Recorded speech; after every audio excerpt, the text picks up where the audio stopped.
Well, as the season comes to an end, you get the season triage, as it were, of, for this time, the Los Angeles Lakers. And David McMenamin of ESPN, plugged into L.A., says that LeBron James suffered a grade 2 MCL sprain in Game 5. And, that's kind of the reason why they ended up where they did. Yeah, dang. Oh, that's why they ended up where they did? That's the reason why.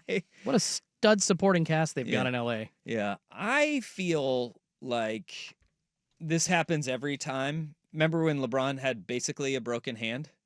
Remember that? But it was he basically had a broken hand. It's like, well, I don't think that's how it goes. Either you have a broken hand or you don't. When LeBron gets bounced early in the playoffs, and this is like, I love LeBron James. This is like, my criticism of him is that there is so much water that is carried to make it look like there's no way that this possibly could have happened. Yeah, I mean, look, I believe it. He's 40 years old. Like I mentioned this because it's so stupid. He's 3 months younger than me, and he's still doing what he's doing. It's otherworldly. Do I believe that he got hurt? Yeah, I do. But it is funny that, like, instead of just taking care of it, it's like, oh no, the MCL game. Well, it's Game 5, dude. Like, you're done.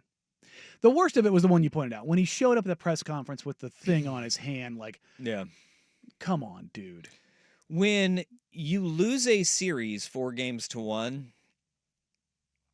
I think there were other issues there. Now, his Game 5, it was brutal for him, and he didn't look right, and he went down in a heap with that knee. Yeah. And he was wearing a sleeve on that leg, and it didn't look good. But that's not why they lost that series. No. And it's not why they weren't going to win it. It's why they weren't going to win a championship this year. Mm-hmm.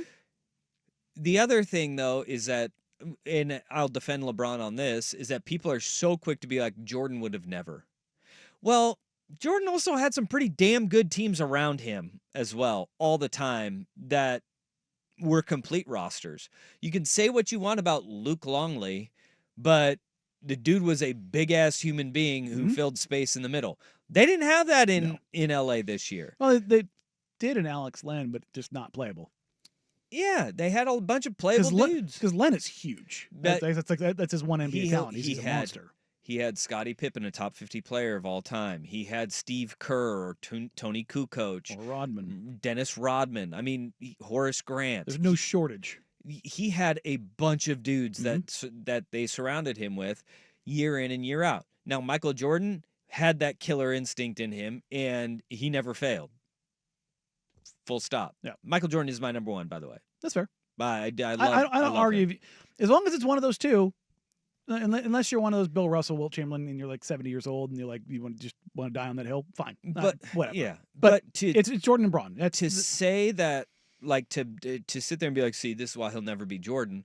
It's like, really? Because Jordan didn't play at 40. Well, do you remember watching Jordan with the Wizards? Yeah, he wasn't doing this. No.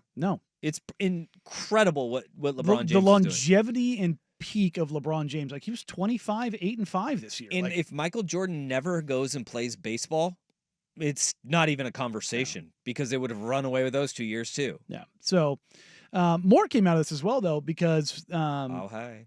LeBron James, he has a player option next year. I mentioned this yesterday. The intel, as it were, the noise behind the scenes in Los Angeles is that LeBron James is not going to opt into the player option. He is going to opt out and sign another 1-1.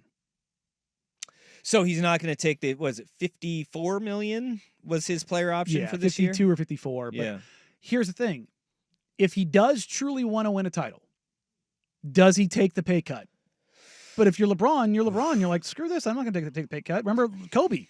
The reason they couldn't build around Kobe is Kobe's like, that's $60 million a year. Yeah, but Kobe didn't have the absolute empire that LeBron's built up. I feel like at this point, LeBron's got so many dollars coming in from so many sources, he'd be an idiot not to say, yeah, let's give it one more run. But what's the difference for him, especially with California taxes, a $15, $20 million maybe missed year of salary, as opposed to a title in the bank? Well, Kobe did have a very lucrative deal with Nike that he was getting a big chunk of profits on. Now, it's not, they didn't make him a billionaire like they did LeBron James. No. But there's also an aspect that people hate to talk about, but it's very true. These stars don't want to be a guy who sets a precedent. in any way, shape, or form. Because the moment that the best player in the league takes a pay cut, every other front office is going to every agent and every other player who is a lesser and saying, look, dude, LeBron James did it to win a title. Why aren't you? Yeah.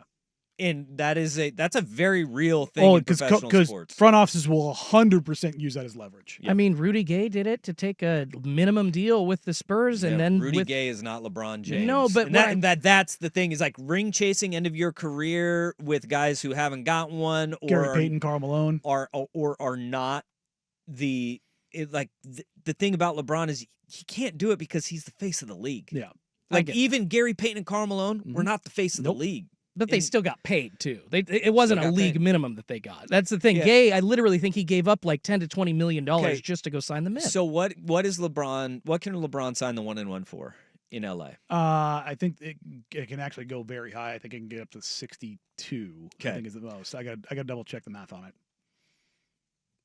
Would 40 be a number that you're sitting there and you're looking at and you're saying, dude, it'd probably give him full access to the MLE, which you can go get somebody with that. If LeBron comes back, because I think even if he was at like $45 million, the way he performed this year, he didn't fall off a cliff at all. He's a legitimate number 2. He's a legitimate number 2 in the NBA still. And they have a number 1. Yes. And that LeBron James was asked about that. As it pertains to Luka Doncic and his decision, he was asked about Luka's decision. LeBron James says, that ain't my job. I know. Luka knows how I feel about him. Ultimately, that trade happened for the future. That's not for me.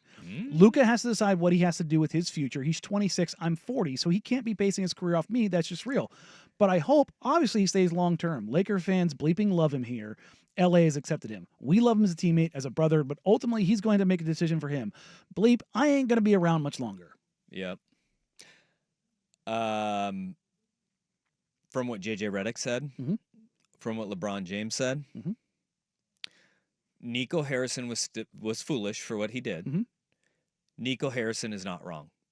These guys have been with Luka Doncic for a few months now, since February. So what, 3 months?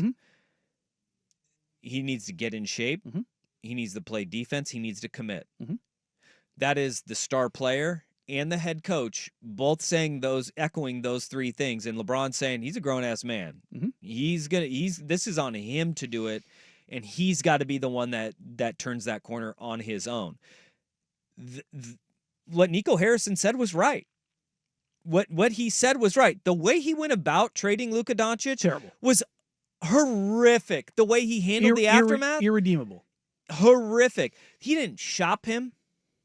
He didn't get the best deal. Didn't even get the best deal from the team that he traded him to. And they never signaled that it was ever going to happen. Yeah. And so you caught your fan base completely off guard the year after he backpacks you to an NBA Finals. It's insane. What's interesting here, though, from the LeBron standpoint. But he wasn't wrong. This is LeBron ceding control to Luka. Yeah, it is. The whole, this is an admission it's not my team anymore. And this is the closest he's ever come to this. Well, he's already got his kid on the team, so it's Bronny's team. Maybe he's not giving it to Luka. Maybe he's giving it to Bronny. There you go. No. But this is what I meant when the whole idea of when people are like, oh, is LeBron done? No, he's not done. Yeah. He's not done. He's going to get the full-on Nike tour, and it's going to be egregious and ridiculous. But does he play in Portland? Well, I wonder though, when the Lakers come here, not for the Blazers, by the way. What is Luka going to sign up for that?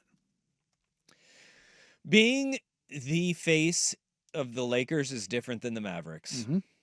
And it comes with far more responsibility that you have to live up to. Because they will turn on your ass real quickly. I mean, there's still a portion of the fan base that has never fully embraced LeBron James. Yeah. And in LA. They have turned on Pau Gasol. They turned on Shaq. They never turned on Kobe. Which they never will turn on Kobe. There's a history. But Kareem even had a tough time with them, and he's the all-time scoring leader. They never turn on Magic because those are their guys, right? For whatever reason, they're lifers. They're guys. Yeah, they're lifers. But it is interesting. There's kind of this dynamic that's shifting for the first time in LeBron James' career, and it took to 40. I've already seen people say it online. Have fun in Germany, Bron. That's messed up, dude. Enjoy your time. For PRP treatment. Yeah. Just That's what he goes and does. Just heading over there for that. Yeah, that is what he goes over there for. That's what Kobe did too. Yeah, that is why Kobe went for the PRP. Yeah, good PRP over there. Yeah.